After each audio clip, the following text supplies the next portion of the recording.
Welcome to Global Insights channel, and today we are hosting Dov Hikind, who is a political activist, American politician from New York area.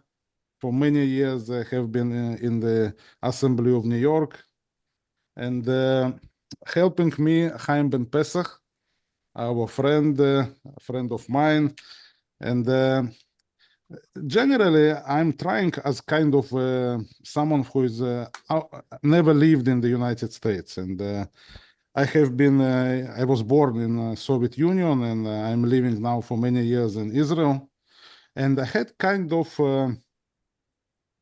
presumption about United States in my head.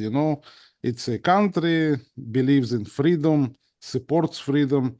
And in fact, I felt that when I was in Soviet Union, yeah, we all could hear the voice of America explaining about the democracy, freedom of speech, and all these values which I can be associated with, and I think I'm kind of American in my way of view on the things. And currently, I see very strange things, which is in fact going on in the United States, especially in the Democratic Party, which I personally respect as one of the major American parties. And Dov, maybe could you explain why it's not that simple as I suppose it to be?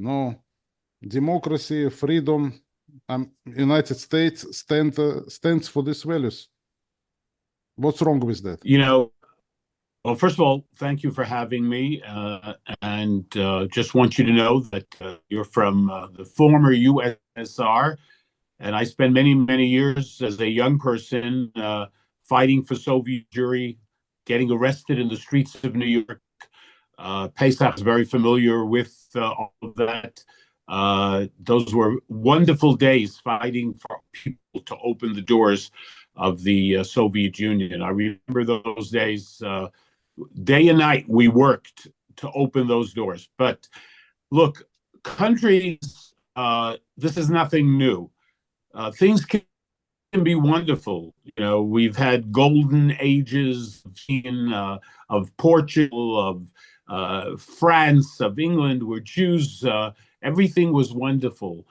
Jews had rights, Jews had freedoms, Jews were successful, and it was very nice.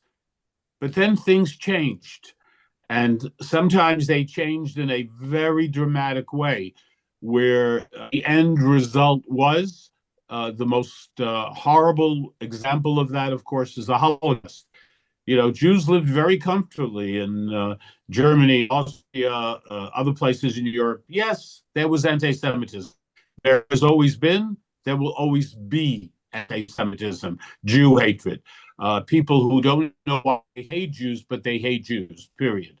But there's a difference between when that hatred reaches the point where the Jewish community is in danger, where the Jewish community has no future possibility. And even to the point of, and I give you one example, just one of so many, on my phone. A stranger, I know who she was. She said she was elderly, an older woman. She said to me, how will we know when it's time to leave America?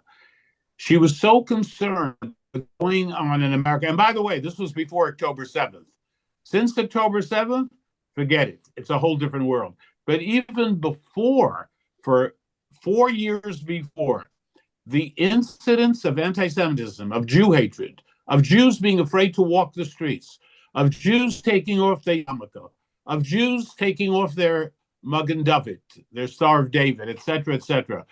Things were horrible, terrible universities before October 7th.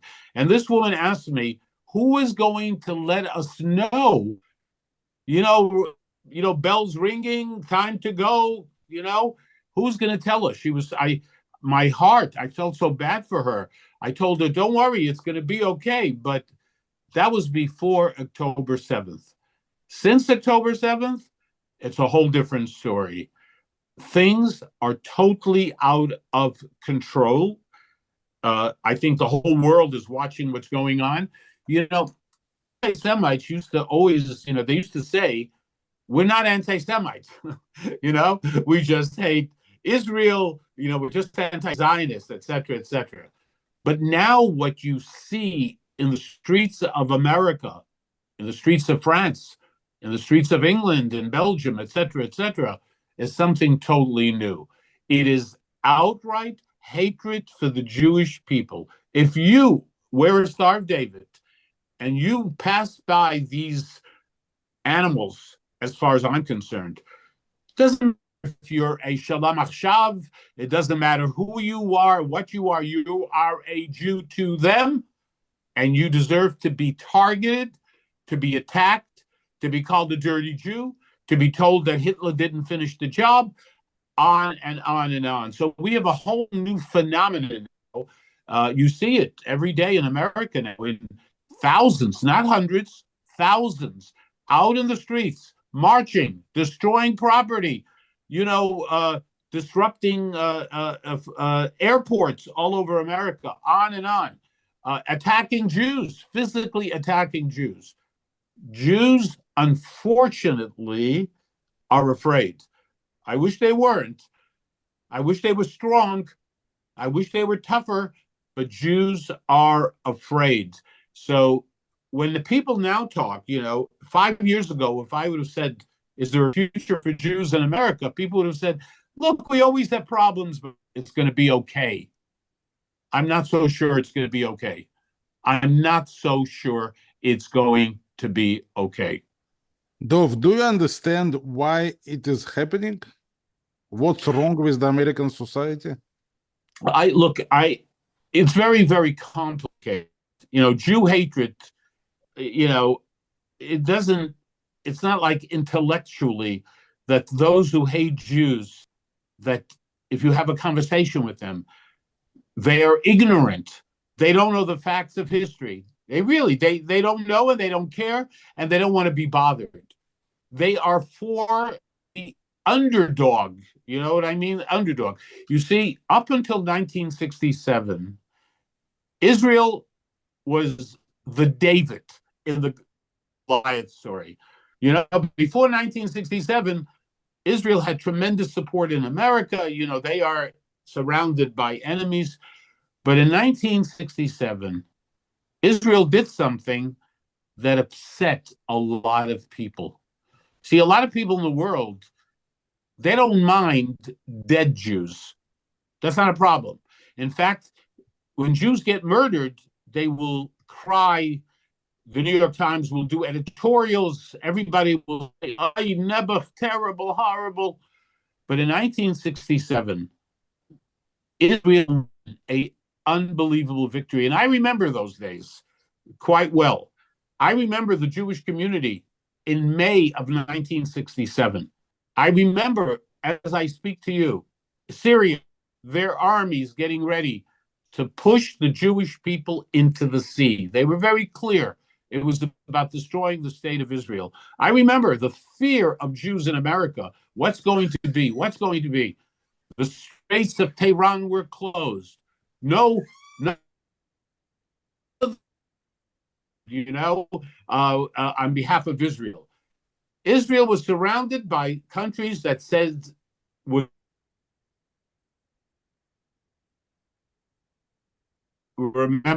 remember that morning of June 6th, Monday morning in Crown Heights, Brooklyn, when we heard the news was that the Egyptians had bombed Israeli airfields. I'll never forget. And Israel had a great victory. And that was the beginning of the hate towards Israel. Because Israel, because they won, because they were successful, they now became the evil people, the evil country. Dov, first of all, welcome, Dov. It's good to see you. Israel, of course, still is David versus Goliath in reality, very much so. You have 7 million Israeli Jews. The Muslim world, there are 2 billion Muslims in the world. They're 25% of the world's population. There are 57 Muslim countries in the world and one tiny Jewish state. The problem is that the Jews recognize something called a Palestinian people. And when they recognize a Palestinian people, the conflict was no longer between Jews and the broader Muslim and Arab world. It became a conflict between Jews, Israelis, and Palestinians. And there, Israel looks like Goliath. So that was a tremendous, I think it was a tremendous mistake. Do you agree with that? To recognize a Palestinian people? Well, you know, whether it was or not, and I totally understand what you're saying, and but you know, we're way past that now. Things could have been done differently, and things may have been very, very different. But unfortunately, that was not done, and we are now faced with a situation, you know, critical situation. I've had the I thank God that I've had the opportunity since October 7th. A lot of people were trying to leave Israel on October 8th and 9th, people who were there for the holidays. I actually booked a ticket to go to Israel and got there 2 days afterwards, and went to the south and saw Kfar Aza and Sderot and other places in the south, and saw what happened and was told, went from house to house, and the horrors that were committed against the Jewish people. We are in a different situation today. We're in a very precarious situation on so many different levels. I have to tell you, very, very concerning. You know, the world. I don't. You know, nothing shocking to me. The world, literally, almost without exception, Israel is wrong. Israel should make concessions. On and on. The fact that anyone today can talk about a state solution with a straight face and do, especially the United States and the European, I mean, just shows you how they're not living with reality. I mean, even the people of Israel, even the people on the left, you know, the talk of two states is something that is just absolutely impossible. When I was in Israel after October 7th, and I met some of the survivors from Be'eri and other places in the south, I think everybody knows that the people who were living in these areas, they were the Shalom Achshav people. They were the peaceniks. They were the ones who cared about their Palestinian brothers and sisters. They would bring them to Israeli hospitals. They cared so deeply. And we all know the reality of what happened. You know, whether you were Likud, whether you were part of Smotrich or that one,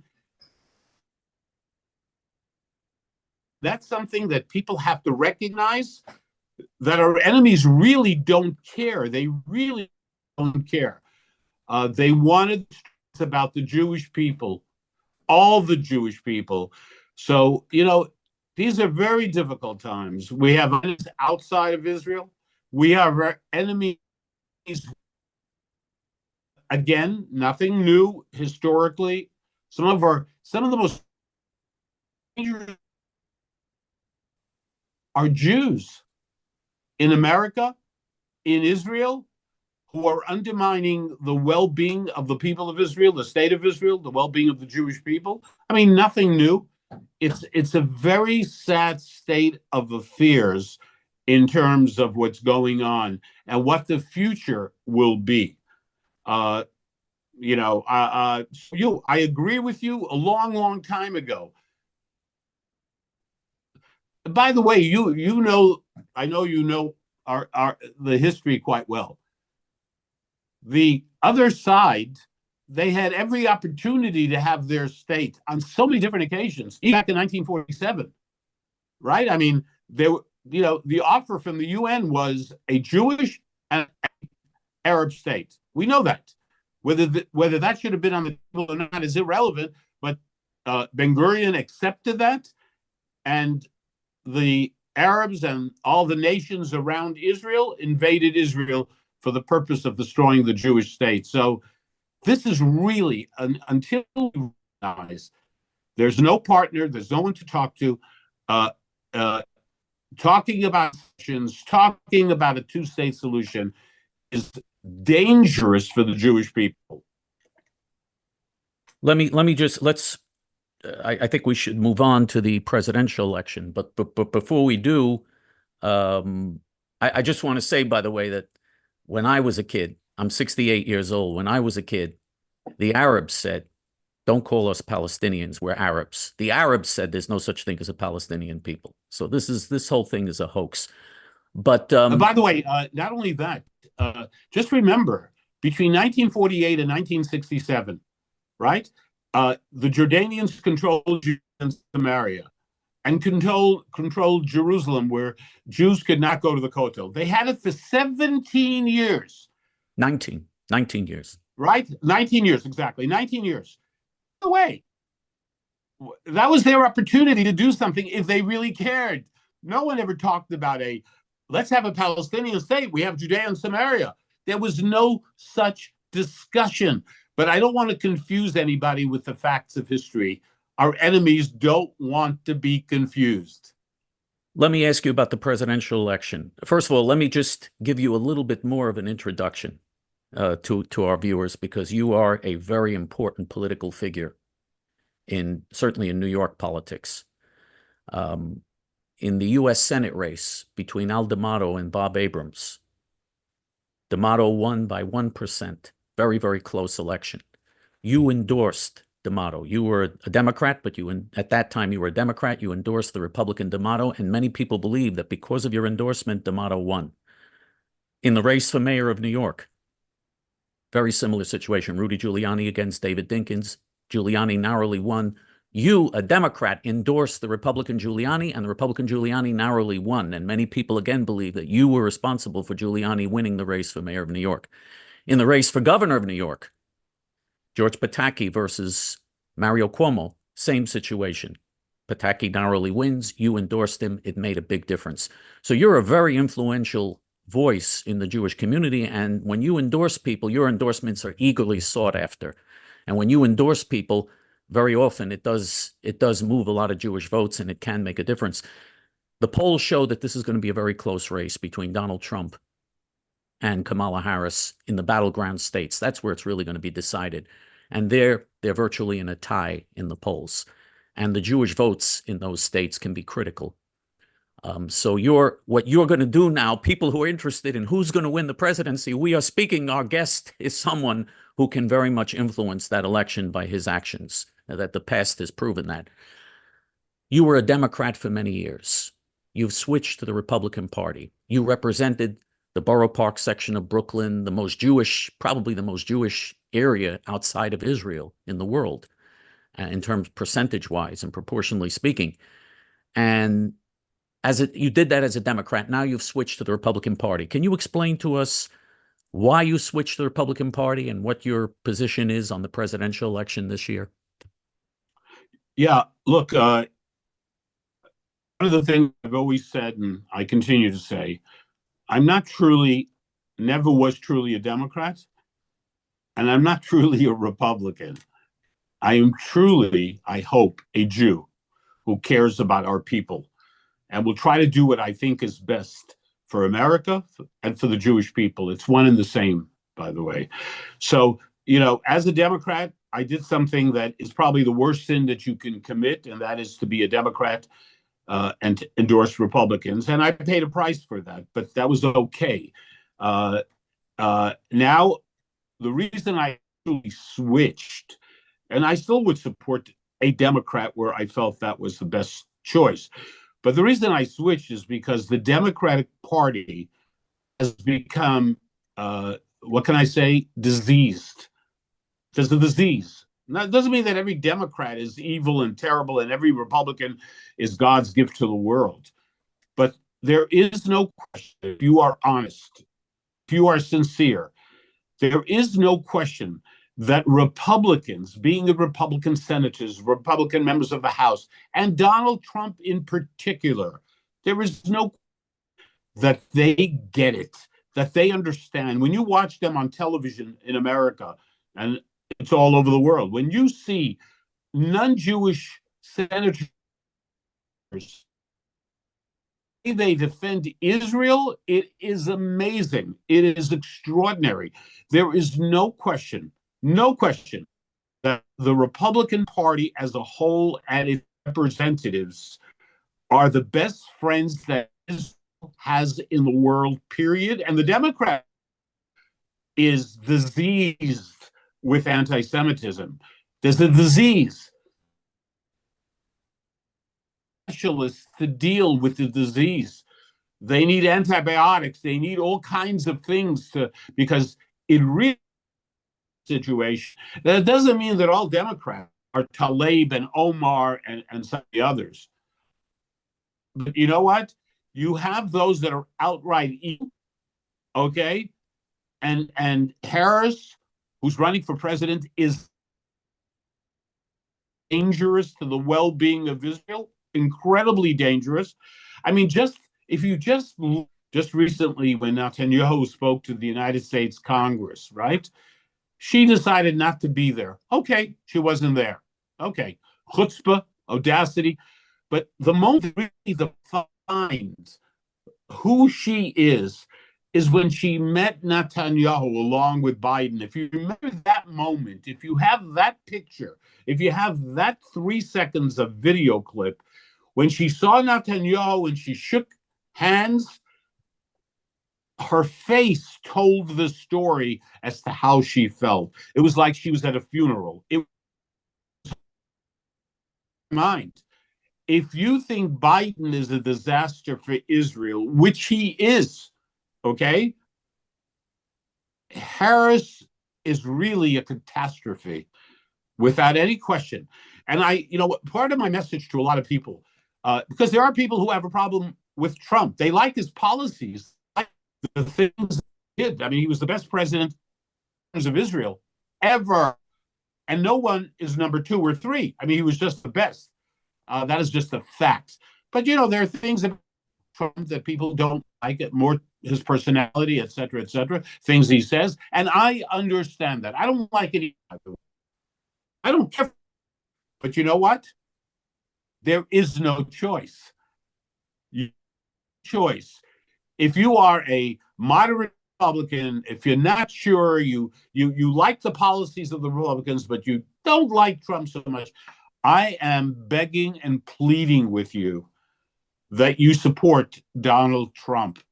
With all the pimples and with all the issues you have, I respect it. Okay, I got the same, but there is no choice. And it's not that he is the Mashiach, that he's the Messiah. Oh, Trump, all of our problems are solved. No. But there is such clear choice between Harris and Trump. It's so black and white. It's really so black and white. Harris is dangerous, and Donald Trump is a great friend. Dov, Yes. in case the Harris is elected as a president, do you see possibilities that in the foreseeable future, United States will cease its support to Israel? I mean, politically wise and military wise.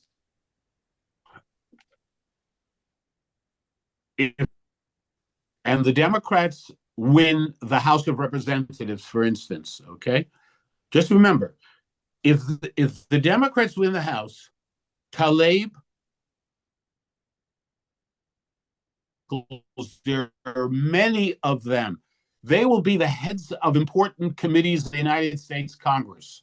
And the same thing goes for the Senate. It's very, very close.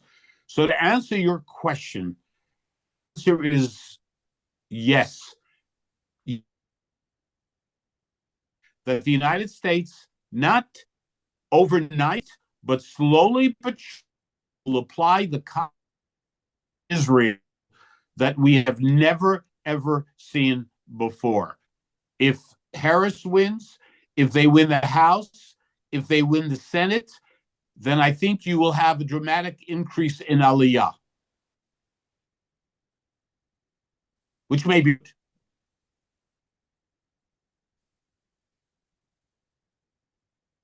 Well, I mean, if there's an increase in Aliyah, Dov, I think we would agree that would be good. That actually would be good. But Harris has said repeatedly that her goal is creating an independent Palestinian terrorist state in Judea, Samaria, Gaza, and Jerusalem, Israel would be only 6 to 9 miles wide if a Palestinian state came into being. It would be national suicide. Even the left used to say that creating a state would be suicide. Yeah. And Look, she's made it clear she intends to apply massive pressure on Israel in order to achieve that goal. She's made that very clear. Yeah, it's not just Harris, it's the Democratic Party. It's members of the Senate, Democrats. It makes no sense. Of Israel get it, they understand. And I'm talking about the left in Israel, the political right. But the as well, this is what they talk about. This is part of their entire thing. We must give the Palestinians a state. Who? With who? What Palestinians? Mahmoud Abbas? I mean, a Palestinian authority, a Palestinian authority where kids who go to school, third grade, fifth grade, are taught to hate you and me because we are Jews. That's who you want to give a state to? I mean, are we nuts? It's crazy. It is. You know, the election is in 60 days away, and we shouldn't fool ourselves. Anything can happen. You know, Trump could win, and Harris could win. Oh, both of those are a possibility. So people need my efforts in Pennsylvania and some other places that are really, the election is going to be determined by 7 states. In all the states, in 4 states, it's done. We know where Harris is going to win. We know where Trump is going to win. It all comes down to a couple of states, and those states have a fair amount of Jews who can really close. You're talking thousands of votes that can make the difference. So again, I don't become a Republican. You must become a Republican. I don't care. Okay? I made that decision based on become, unfortunately. But it doesn't matter. Vote Republican.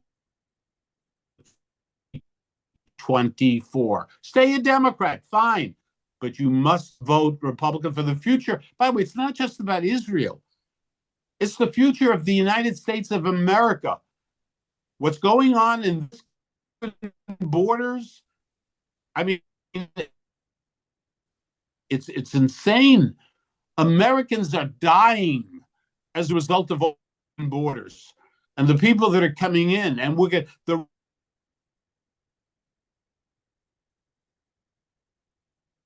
concerned about the poor criminal. This is who they have Rahmanis for. The criminal, not the victim. Not the perpetrator is what they care about. We can't be too tough with the perpetrator. So it's a horrible, horrible situation what's going on so many different levels. So I don't think there's ever been a more important election, and I've never this before, never, than this election in 2024 between Trump and Harris. Is an absolute disaster for the American people. And for those of us who care about the well-being of Israel, very, very dangerous. No question about it. Let me ask you about something practical that the Harris-Biden administration is already doing to create a Palestinian state, because they're already doing something. They're slapping sanctions on Israeli citizens, especially the Hilltop Youth in Judea and Samaria. The White House and the State Department have said that they are an obstacle to creating a Palestinian state, which they are. I mean, they build, thank God, they build settlements in Judea and Samaria, which are preventing Arab territorial continuity there. And so sanctions are being placed on them. They can't use their credit cards. They can't, because Israeli credit card companies are cooperating with the sanctions. They can't use their banks because the Israeli banks are cooperating with the sanctions. Now, Prime Minister Netanyahu and Israeli leaders have condemned the sanctions, have said the sanctions are bad. They should not be imposing sanctions on Israeli citizens. A foreign government coming and doing this, that it's bad. But the practical effect of these sanctions can be very harmful to the hilltop youth communities in Judea and Samaria, and that can eventually lead to the creation of a Palestinian state. Do you see this as an example of the type of dangers we're facing that can lead to very serious threats for Israel, for Israel's future? There's no question about it. I mean, look what the Harris-Biden administration is doing right now on many different levels. Holding up arms shipments to Israel. What's that all about? Criticizing Israel. Just a day or two ago, Biden saying, when he was asked the question, is Netanyahu doing enough? He said no. And that was outrageous. It was ridiculous. It was preposterous. What's going on with the hilltop youth and people in Judea and Samaria? It's about Michigan. It's about Minnesota. Radical vote in the United States of America. And if you have to undermine Israel, be it the hilltop youth, or be it the government of Israel, or be it the people of Israel, that's exactly what has been going on now for months. And there's only one solution. Only one solution. We can yell and scream. And as you pointed out, the government of Israel has been critical of the, I mean, they're going after people in Judea and Samaria. They don't even know what the hell, they don't even know the facts. They're just going after people, innocent people, and hurting their lives and hurting their families, for God's sake. But again, it's all to make Tlaib and Omar and AOC and the rest of the radicals in the Democratic Party. They're pretty quiet lately. Ever since Harris became the candidate, they're pretty darn quiet. I wonder why. Let me ask you about Kamala Harris's, some people say, well, she can't be anti-Semitic. Her husband's Jewish, and her husband, Doug Emhoff. But Doug Emhoff's daughter, Kamala Harris's daughter-in-law, has raised over $8 million for a Gaza fund that the Israeli government identifies as a Hamas front group. That's her daughter-in-law, whom Kamala Harris says she's very proud of what her daughter-in-law does. Her daughter-in-law has also been doing fundraising in support of the anti-Semitic demonstrators on college campuses and agrees with them. Is this an indication of a candidate who appears to be so hostile to Israel and the Jewish people? It's incredible that anybody would even have a question about what the Jewish interest is in this election.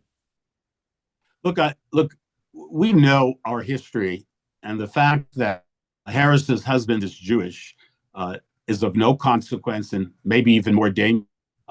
You just pointed out where the daughter is, but I'm just looking at something. Harris Arab Outreach Director, her outreach director to the said that Zionism is United States politics. That Zionism is what we got. It didn't come out clearly, though. What did you say? Zionism? I'm sorry. This is her Arab director. Her name is Brenda Adatal. Actually said Zionist. This is Harris's outreach director to the Muslim community in America. He has said Dov, could you repeat again, because we are not hearing you clearly? Yeah, the outreach director of Harris in America has said control United States politics. Zionists control U.S. politics. U.S. policy. U.S. politics. Okay. Mm-hmm. I mean, she's not president yet. And these are she's appointed. And there are many others who clearly have a problem with the democracy that Israel is. Make no mistake. I mean, her husband has been in charge of fighting anti-Semitism, right? That's part of his position. He's in charge. He's been out there. Worse than ever, because talk is cheap and there is no real action to deal with the hate that exists in America against the Jewish people. So listen, it's all about November now. It's all about November. No one is perfect. But the dichotomy between Harris and Trump On Israel, crystal clear. So 100% certain you have no choice but to vote for Donald Trump. By the way, another interesting thing. Joe Biden at the Democrat convention, when he gave his speech, said that the anti-Israel demonstrators have a point. He said in his speech, and Kamala Harris has praised them. There's been a lot of praise for them, for the demonstrators who burn Israeli flags, burn American flags, and who chant from the river to the sea, Palestine will be free. You're the head of an organization called Americans Against Anti-Semitism. When people chant from this river to the sea, Palestine will be free, which is calling for the annihilation of Israel, is that anti-Semitism? Oh, I don't think there's any question about that. But again, it's all about politics. Trust me. It's not about principle. It's not about free speech that Biden and Harris, they want to protect your speech. Just imagine for one moment, we know the rate of Jew hatred in America today is at numbers that we've never seen ever, not even close, okay? Just imagine if some of that hate was directed against people in the Black community or the LGBT community. Just imagine. You think they would act and deal with the problem? The universities in America, those who were arrested for destroying property, for terrifying Jewish students, creating fear, violating people's rights. No consequences. They can continue doing whatever they're doing because absolutely, Haim, nothing is going to happen to them. And that's the reality of the Democratic Party today, period. Maybe we can make a little news on this video as well. There are rumors that you may run for office again. I'm getting older. I still have the energy. I'm still out there. I even got arrested recently, as you know, at Amnesty International. All I can tell you is we are losing the battle in America of our enemies. Our enemies are out in the streets all the time, day and night. And don't tell me Soros is funding them. I don't give a darn who's funding them. Where are the Jewish people? Why aren't we out there? We're capable. We know how to do things. We need to be tougher. We need to be stronger. And unfortunately, we're not. We're not. And that's very sad. And as far as public, I mean, truly, so many of them are missing in action. They really are. They're missing in action. I don't see them. I don't know where they are. I don't want to start mentioning names, but I'm talking about even on a local level in New York, except for someone by the name of Ina Vernikoff in New York, who's a Republican member of the city council.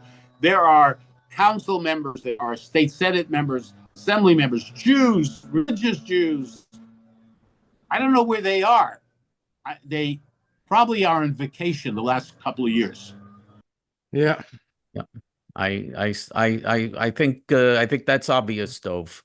I think that's obvious. And one thing about you, whatever anybody wants to say, if they support you, don't support you, agree with you, don't agree with you, you were not that type of politician. You took a stand when necessary, and sometimes unpopular stands. You were willing to take a stand and did so courageously. When the leaders of your own party, you in fact enraged sometimes the leaders of your own party with the stands you took. That certainly is part of your history. I have a question, Dov, maybe regarding the immigration to Israel. I remember when we came to Israel and almost 1 million people from former Soviet Union just, appeared in Israel in a few years. Israel was quite unprepared and amazed. Could we be again surprised by the big numbers of immigrants from the United States? Look, I don't think it's going to happen like it happened from the USSR. Once the doors were opened in the USSR, they were closed. So once they were opened, everybody was, let's get out of here before they close again. I don't think it will happen in such a fashion, but I can tell you, based on, talking to people in different communities and young people and so on and so forth, they have beautiful homes, they live a good life, they can go to good restaurants, but I can tell you that they are concerned about the future. They are very concerned about the future, and people are, inquiries about Aliyah. There are some who, maybe more than ever, that actually will come to Israel. But, in due time, it will increase dramatically, I believe. But it's not going to be like those who came from the USSR. America is still, compared to what the USSR was, with all the problems, with all the difficulties, you see, unless they call you a dirty Jew, unless they smack you in the face and call you effing Jew, Hitler should have finished the job. It's different when you read about it, when you hear about it, and when you are actually a victim. When I was in Israel just now in the north, and we did a barbecue for 400 Israeli soldiers in Kiryat Shimona, at the base of Kiryat Shimona. Okay? Steaks. I was working. I didn't hear the red alert. And suddenly the soldiers grabbed me, and I heard boom, boom, boom, boom. When that happens, you don't forget, and you understand what the people of Israel are living with every single day. So maybe last question. What's your bet on these elections? Who will win? Who will take it? Well, if I had money to bet, I would bet 5 cents on Trump. Good answer. Thank you. Okay. Haim. Thank you so much for having me, and I look forward to seeing you in Israel. Yeah, Dov, yeah. thank you. Thank you so much, Dov. Thank you. Thank you, Haim, for having me. And by the way, thanks for all the great stuff that you do. I mean, Thank you're you. out there. I know you from way back, my JDL days, which were amazing days fighting for our people. And your involvement and your caring and your passion, it's never stopped. You haven't changed. And I say thank you to you. Thank you. And by the way, Alex, just so that you'll know, Alex Tseitlin, and that our viewers will know, we probably have new viewers here. Alex Tseitlin is one of the biggest and most prominent podcasters in Israel now. He has millions of views on his hundreds and hundreds of videos. Very prominent. Thank you so podcaster. much. Thank you. Thanks for having me. I'm Thank Yisrael you. Chai. Thank you. Thank you. Thank you. Take care.